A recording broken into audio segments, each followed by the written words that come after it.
اگر آپ دل میں کسی کے لیے نفرت رکھے بیٹھے ہیں تو یہ ویڈیو آپ کی زندگی بدل سکتی ہے۔ معاف نہ کرنا کبھی کبھی سب سے بڑا نقصان آپ کو ہی دیتا ہے۔ آپ کی ذہنی صحت خراب ہوتی ہے اور آپ زندگی میں آگے نہیں بڑھ پاتے۔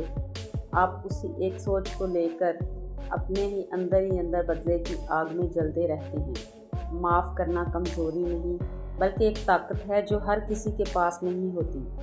نفرت دل کو اندر سے آہستہ آہستہ توڑ دیتی ہے، چاہے سامنے والا کچھ نہ بھی کرے۔ جو انسان معاف کرنا سیکھ لیتا ہے وہ ذہنی سکون کے سب سے زیادہ قریب ہوتا ہے۔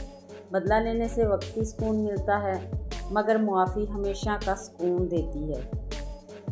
معاف کرنا اس بات کی نشانی ہے کہ آپ اپنے دل کو آزاد کرنا چاہتے ہیں۔ اکثر ہم دوسروں کو نہیں، خود کو ہی اپنی نفرت سے سزا دے رہے ہوتے ہیں۔ جو معاف کر دیتا ہے وہ اپنی زندگی کا بوجھ ہلکا کر لیتا ہے۔ معافی انسان کو اندر سے مضبوط اور پرسکون بناتی ہے۔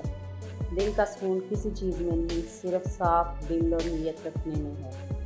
معاف کرنے والا انسان ہمیشہ آگے بڑھتا ہے، پیچھے نہیں رہتا۔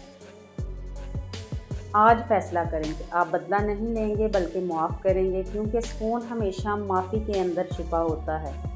اگر آپ اپنی زندگی بدلنا چاہتے ہیں تو سب سے پہلے اپنے دل سے نفرت کو ختم کرنا سیکھیں، اور معاف کرنا میرے اللہ کی صفت ہے۔